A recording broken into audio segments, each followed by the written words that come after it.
तेबे वर्तमान राजनांगपुर रे पहुंची सारी कांग्रेस नेता राहुल गांधी भारत जोड़ो जो न्याय यात्रा रही वर्तमान अध्याय क्रमे राउरकेलारू आसी राजनांगपुर कांग्रेस नेता राहुल गांधी पहुंची देखिपे वर्तमान जनसमुद्र एक प्रकार आम जदि कह जनसमुद्र ये देखिपे सीधा सड़क भाव ये जो ब्रिज रही ब्रिज उभय पार्श्वर कोभली भाव में जनसाधारण जो राहुल गांधी जो भल पाइबार अच्छी से ये देखिपे आम आपको किसी चित्र देखा चाहबू जो राहुल गांधी रही कोभली भाव में रोड शो ये करुँच सीधा सड़क भाव आप देखु ये हूँ से राजनांगपुर आम आपण देखे रखुचु राहुल गांधी वर्तमान सीधा सड़क भाव देखुंट राहुल गांधी ये लोक संबोधन कर विशाल रोड शो रे वर्तमान राहुल गांधी उद्बोधन दौरान एक खुला जीप रे बसी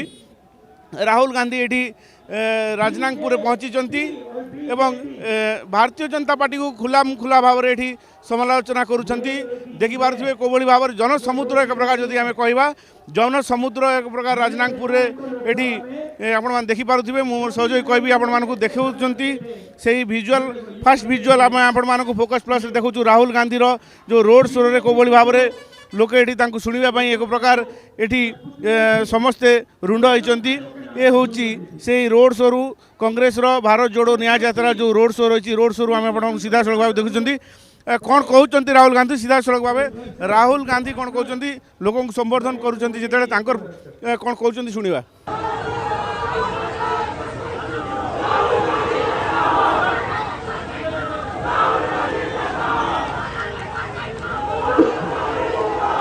भाई और बहनों नमस्कार। आपका मूड कैसा है? ठीक है। तो आप जानते हैं हमने भारत जोड़ो यात्रा क्यों की? कारण क्या है इस यात्रा का? भारत को जोड़ने का। हम भारत को जोड़ने क्यों निकले हैं? क्योंकि लोग भारत में नफरत फैला रहे हैं, हिंसा फैला रहे हैं और एक धर्म को दूसरे धर्म से, एक भाषा को दूसरी भाषा से, एक स्टेट को दूसरे स्टेट से राजनीति के लिए लड़ा रहे हैं।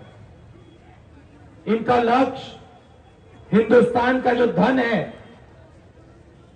आपका जो धन है, वो 5-6 बड़े अरबपतियों के जेब में डालने का है। मैं आपसे पूछना चाहता हूं, मोदी जी ने जीएसटी लागू की ना? गब्बर सिंह टैक्स। तो टैक्स तो आप दे रहे हो। आपने ये टी शर्ट खरीदी, ये कितने की खरीदी आपने? 200 रुपए की आपने खरीदी। आपका नाम क्या है? इम्तियाज जी, आपने 200 रुपए के लिए खरीदी। एक से ठहर जाओ। अब अगर यही टी शर्ट अदानी खरीदता तो जितनी जीएसटी आपने दी उतनी जीएसटी वो देगा। सही बात? तो जितना टैक्स हिंदुस्तान के गरीब लोग दे रहे हैं, आदिवासी दे रहे हैं, मजदूर दे रहे हैं, पिछड़े लोग दे रहे हैं, दलित दे रहे हैं, उतना ही टैक्स हर चीज में वो अदानी देता है। मगर इनकी आमदनी 5,000 10,000 रुपए की है, अदानी की आमदनी लाखों करोड़ रुपए की है। तो आपको ये न्याय लगता है क्या? ये आर्थिक अन्याय है, लूट है, लूट। अब देखिए अब क्या होता है,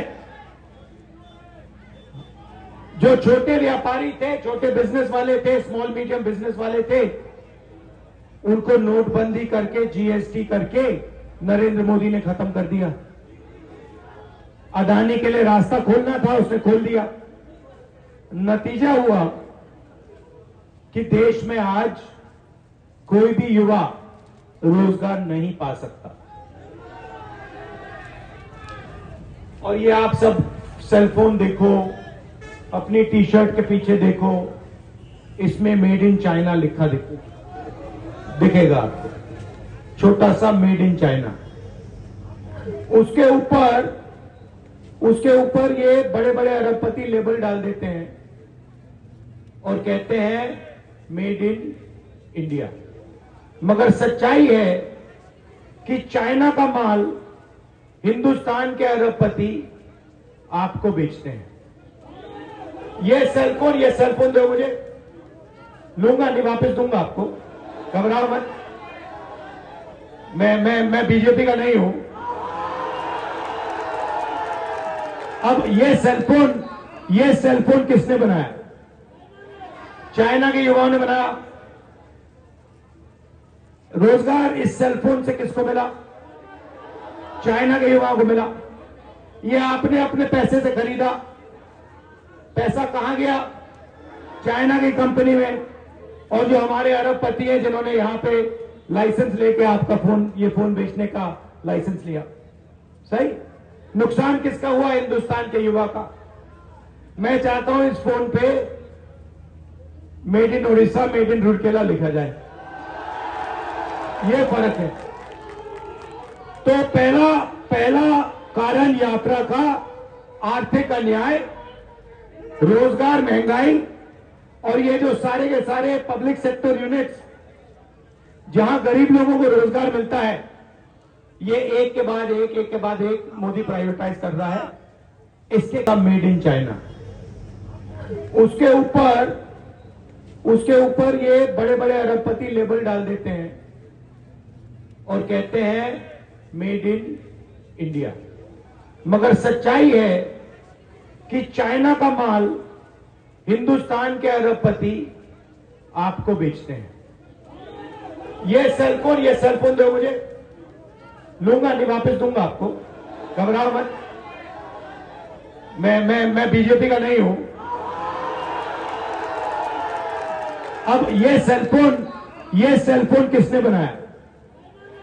चाइना के युवाओं ने बनाया। रोजगार इस सेलफोन से किसको मिला? चाइना के युवाओं को मिला। ये आपने अपने पैसे से खरीदा। पैसा कहां गया? चाइना की कंपनी में। और जो हमारे अरबपति हैं जिन्होंने यहां पे लाइसेंस लेके आपका ये फोन बेचने का लाइसेंस लिया। सही नुकसान किसका हुआ? हिंदुस्तान के युवा का। मैं चाहता हूं इस फोन पे made in Orissa, made in Rourkela लिखा जाए। यह फर्क है। तो पहला कारण यात्रा का आर्थिक अन्याय, रोजगार, महंगाई और ये जो सारे के सारे पब्लिक सेक्टर यूनिट्स जहां गरीब लोगों को रोजगार मिलता है, ये एक के बाद एक मोदी प्राइवेटाइज कर रहा है।